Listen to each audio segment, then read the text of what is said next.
Question number first पे हमने थोड़ा बेसिक कॉन्सेप्ट देखा नोट्स ऑफ अकाउंट वाला। तो आज हमें क्वेश्चन नंबर सेकंड देखना है। ठीक है, ये भी थोड़ा बेसिक सी है, कैलकुलेशन थोड़े से नहीं रहेंगे, क्या रहेंगे फिर इसमें सिर्फ रहेगा कि कौन से हेड में क्या जाएगा, वो भी प्रिपेयर प्रॉफिट एंड लॉस, मतलब प्रॉफिट एंड लॉस स्टेटमेंट जो है इसके थोड़े बेसिक कॉन्सेप्ट आज हम देखने वाले। चलो देखते फिर क्या है क्या नहीं है। आपको ध्यान क्या रखना है कि कौन सा कंटेंट्स, कौन सा एलिमिनेट, कौन से हेड के अंदर जाएगा, बस इतना अगर दिमाग में रहेगा तो आपका आंसर बहुत ही इजी हो जाएगा। ओके, चलो फिर पहला opening stock of finish good से closing stock of finish good से याद करो। जो भी स्टॉक से तीन टाइप के raw material WIP and FG मतलब फिनिश गुड्स। जो रॉ मटेरियल है वो परचेस के साथ आता है। जो फिनिश गुड्स या WIP चीजें हैं वो आपका चेंजेस इन इन्वेंट्रीज के अंदर आता है। तो ये जो आपका है ये दोनों भी आपका किस में आने वाला है, चेंजेस इन इन्वेंट्री। किसके अंदर, चेंजेस, क्या लिखा जा रहा है इतना खतरनाक, इन्वेंट्री। ओके, थोड़ा तबीयत खराब है तो आवाज में भी क्लियर नहीं होगा, sorry for that. Purchases, purchases किधर आएगा, इटसेल्फ परचेस का हेडिंग ही हमारे पास अवेलेबल है। ओके, सेल्स जरा याद करो, जो हमारे पास जो था, एक मिनट, नोट्स जो हमारे पास अवेलेबल है यही हमारा। तो सेल्स इसके अंदर किसके अंदर आता है बताओ, इसमें किस में आता है आपका सेल्स जो है हमारा, एक ही चीज तो है, रेवेन्यू फ्रॉम ऑपरेशन, अलग से हेड ही होता है वो। तो हम लोग क्या क्या करेंगे यहाँ पे, आपका क्वेश्चन के अंदर जो सेल्स है वो आपका आ जाएगा रेवेन्यू हेड के अंदर। डिविडेंड इंटरेस्ट रिसीव और डिविडेंड रिसीव्ड ये दोनों भी आपका अदर इनकम का पार्ट है। कौन सा, other income. Depreciation on plant and machinery, जरा याद करो हमारे पास अलग से हेड ही है डेप्रिसिएशन का, ये देखो ना, डेप्रिसिएशन एंड अमोर्टाइजेशन। तो ये खुद एक हेड में जाता है, मतलब डेप्रिसिएशन हेड में जाने वाला है। उसके बाद है जनरल एक्सपेंसेस। जनरल एक्सपेंसेस देखो हमारे पास जो हेड है एक्सपेंसेस के अंदर आपका इधर किधर भी जनरल एक्सपेंसेस जाता नहीं है, बचा क्या फिर अदर एक्सपेंसेस। तो जनरल एक्सपेंसेस जो है हमारा किस में आ जाएगा फिर, अदर एक्सपेंसेस के अंदर। फिर सैलरी एंड वेजेस, याद करो जो भी हम लोग अपने एम्प्लॉय को देते हैं वो सब कहाँ लिखेंगे, एम्प्लॉय बेनिफिट्स के अंदर। तो ये किधर आएगा फिर आपका, एम्प्लॉय बेनिफिट। ओके, फिर है interest on debenture. Just think, सोचो ये इंटरेस्ट ऑन डिवेंचर्स है, मतलब हम लोग क्या करने वाले हैं, इंटरेस्ट पे करने वाले डिवेंचर्स पे। तो पेमेंट मतलब एक्सपेंसेस आ गया, और ये फाइनेंस कॉस्ट, याद करो interest paid, dividend paid, commission paid, तो फाइनेंस कॉस्ट। तो ये आपका आ गया finance cost. Provision for taxation, it's self provision से, ये प्रोविजंस याद करो, टैक्सेशन किस चीज का है, टैक्सेशन। अगर बैलेंस शीट बनाते तो वो शॉर्ट टर्म प्रोविजन में आता, बट हम लोग क्या बना रहे, statement of profit and loss. तो जरा देखो इसमें कहां पे टैक्सेशन दिख रहा है आपको, तो ये देखो ये दिख रहा है प्रोविजन फॉर टैक्सेशन। तो इसका एक अलग से हेड ही है हमारा टैक्स का। फिर है ट्रांसफर टू जनरल रिजर्व, या फिर आपका ये profit and loss credit balance. Just think guys and मुझे बताओ ये दोनों आपके इसके अंदर, ये जो स्टेटमेंट है इसके अंदर कहां पे आएगा। तो जो कह रहा ना कि सर इसके अंदर लिखेंगे या इधर किधर लिखेंगे, मूर्खों इधर किधर भी नहीं आने वाला।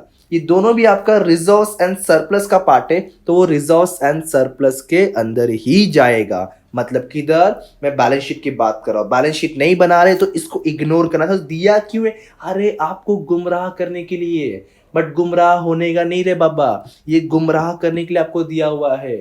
ठीक है, बहकाने के लिए दिया है, बहकने का नहीं इनके चक्कर में। ठीक है, तो ये जो है आपका कंप्लीट हुआ पोस्टिंग वाले, ये हमें कहीं पर भी लिखना नहीं है, इग्नोर करना है स्पेसिफिकली इस क्वेश्चन के लिए। ओके, तो चलो, तो फॉर्मेट तो सेम है हमारा कुछ ऐसे, बस इसमें एक चीज ऐड कर दो, क्या, ऊपर इन द बुक्स ऑफ अगर कुछ दिया है तो लिखो, अदरवाइज डैश डैश लेके छोड़ देना अपने को। इन द बुक्स ऑफ, तो कुछ नाम दिया है क्या अपने को इसमें, हाँ सोनाली लिमिटेड, तो इसके अंदर लिख दो अभी सोनाली लिमिटेड। ओके, उसके बाद तो चलो अभी हम लोग अब क्या करेंगे, इसके हिसाब चलेंगे, स्टेप्स के हिसाब चलेंगे। और हाँ एक चीज और बता दो, अगर मान लो कि इसके अंदर कोई एक ही कंटेंट है ना, तो एक ही एलिमिनेटर, तो आप यहाँ पे ब्रैकेट में लिख सकते हो। ओके, अगर एक से ज्यादा चीजें तो आपको अलग से नोट्स बना के यहाँ दिखाना पड़ेगा। वैसे एक भी अगर है तो आप अलग से नोट्स बनाओ तो बहुत अच्छी बात है, बहुत अच्छी बात है। बट आपके लेवल के साथ बता रहा हूँ, मैं ग्रेजुएशन के साथ बता रहा हूँ कि एक अगर कंटेंट है तो यहाँ लिख के ब्रैकेट में शो कर सकते हो। बट अबाउ देन अगर ग्रेजुएशन जाओगे आप CA और CS के लिए, तो वहां पे आपको अलग से दिखाना बेटर रहता है एक्चुअल कंपनीज में। ओके, चलो फिर रेवेन्यू फ्रॉम ऑपरेशन मतलब सेल्स, और सेल्स एक ही हमारे इस क्वेश्चन के अंदर है, कोई रिटर्न्स भी नहीं है, तो डायरेक्ट हम सेल्स का अमाउंट लिख देंगे 5 लाख यहाँ पे। ओके, यहाँ पे आगे आपका 5 लाख, कोई भी नोट्स नहीं बना है इसमें, कोई भी नोट्स ऑफ अकाउंट नहीं प्रिपेयर किया गया। फिर अदर इनकम का हेड है ना, तो अदर इनकम में मेरे ख्याल से दो चीजें था आपका, ये देखो इंटरेस्ट रिसीव और डिविडेंड रिसीव, बराबर दो चीजें था। तो इसके लिए हमें बनाना पड़ेगा अलग से एक नोट्स टू अकाउंट। तो यहां बना दूंगा मैं, फर्स्ट वन बना रहे हम लोग क्या, अदर इनकम। अदर इनकम जिसके अंदर दो चीजें हमारे पास है, दोनों को हम लोग यहाँ पे ऐड करके आउटर में अमाउंट लिख करके वहां लिखने वाले हैं। पहले मेरे ख्याल से है हमारे पास इंटरेस्ट रिसीव्ड, इटसेल्फ इंटरेस्ट लिखो तो भी चलेगा, इनकम में मतलब रिसीव्ड ही हुआ रहेगा। और सेकेंड वन है डिविडेंड। चेक करो अमाउंट क्या क्या दिए हुए क्वेश्चन के अंदर, 20,000 एंड 5,000, 20,000 एंड 5,000, तो टोटल कितना हो गया अपना ये 25,000, बरोबर।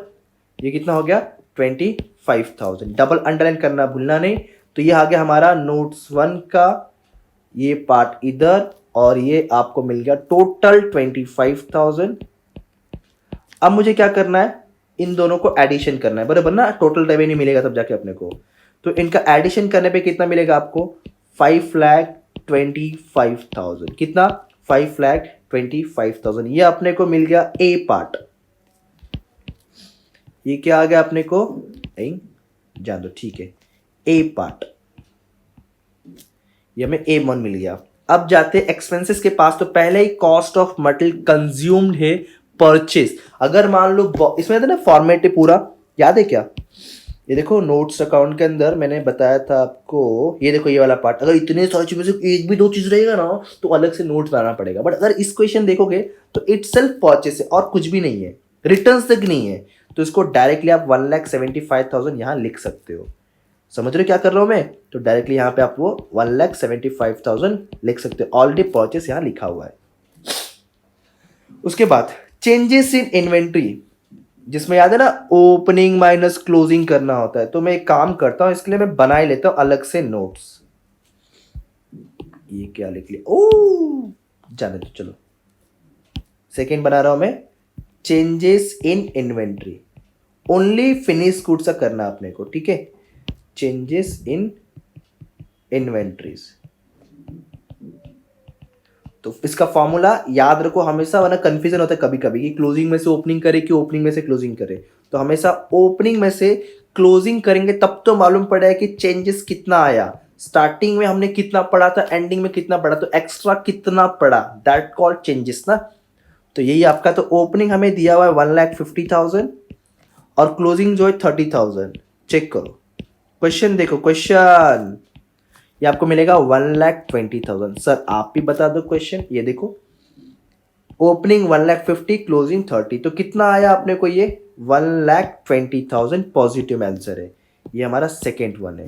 तो जाएंगे चेंजेस इन इन्वेंट्री के अंदर, नोट्स नंबर यहाँ 2 दे दूंगा, अमाउंट जो आ गया 1,20,000। ओके, इतना क्लियर है क्या, बोलो हाँ।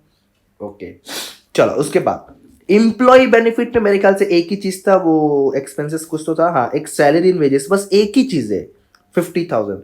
तो इसके लिए हमें अलग से नोट्स बनाना कंपलसरी नहीं है, तो डायरेक्ट यहाँ 50 लिख दूं मैं, यहाँ ब्रैकेट में शो कर दूं वेजेस एंड सैलरी, और सैलरी और वेजेस जो भी चीज है आपका, प्लीज फुल फॉर्म लिखना है, बस स्पेस नहीं, मैं ऐसा लिख रहा हूँ इसलिए आप लोग स्पेस बना के लिखो।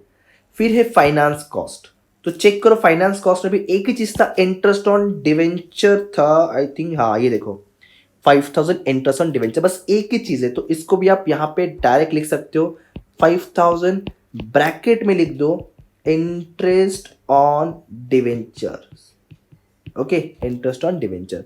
आप लोग फुल फॉर्म लिखना क्योंकि एग्जाम आप लोगों को देना है बच्चों। ओके, फिर डेप्रिशिएशन एंड अमोर्टाइजेशन, इसमें भी एक ही चीज है I think so, it self depreciation. ढूंढो, ये देखो 5000 इतना ही दिया हुआ है, तो डायरेक्ट लिख सकते हो आप यहाँ पे 5000।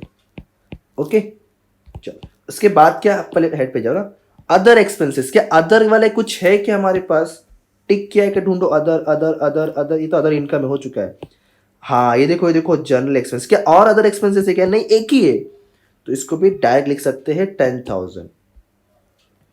ये आपका इधर आ जाएगा 10,000, यहां लिख दो जनरल एक्सपेंसेस।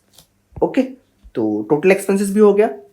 अब एक बार चेक करें सब कुछ लिख के हुआ कि नहीं हुआ। ये भी हो गया, ये भी हो गया, ये भी हो गया, ये डन डन डन डन। ये देखो टैक्सेशन बचा है 50,000, ये दो भी बचा है, लेकिन ये तो लिखना ही नहीं है, तो सिर्फ टैक्सेशन लिखेंगे 50,000 टैक्स के हेड के अंदर।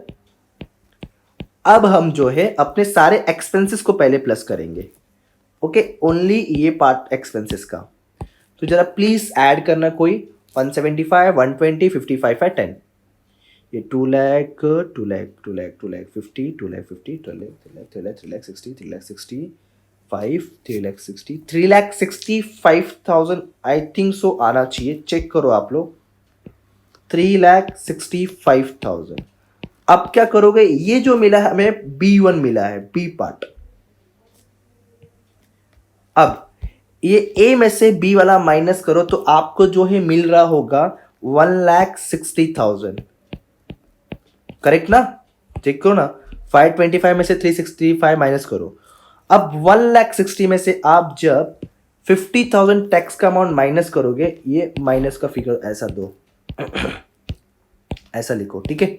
माइनस करोगे तो आपको जो मिल जाएगा आपका प्रॉफिट आफ्टर टैक्स वाला, वो है 1,10,000, और यही है आपका फाइनल आंसर। और ऐसे क्वेश्चन भी 5 से 7 मार्क के लिए पूछने के चांसेस होते हैं, ठीक है। ये ए पार्ट। बी पार्ट, आपको प्रॉफिट कैसे मालूम पड़ेगा? आपके सेल्स में से, मतलब रेवेन्यू में से एक्सपेंसेस को माइनस करने का, फिर लास्ट में टैक्स भी माइनस करोगे तो उसको बोलते हैं प्रॉफिट आफ्टर टैक्स। और ये profit before tax, tax charge करने के पहले 1,60,000 है, टैक्स चार्ज करने के बाद 1,10,000 है। ओके, अच्छा इसमें ईयर एंडेड लिख लो, कुछ दिया है क्या? यस दिया है ना बॉस, 31 मार्च 17, तो इसे लिख देंगे हम लोग, जो मैं लिखा नहीं हूं। क्या 31 मार्च 2017। आज मेरा मूड था कि एक और सम करा दूं, बट तबीयत के साथ नहीं हो पाएगा। ठीक है, कोई बात नहीं, हम लोग next some, next lecture, next video पे देखेंगे। तब तक के लिए thank you so much, bye bye, जय हिंद।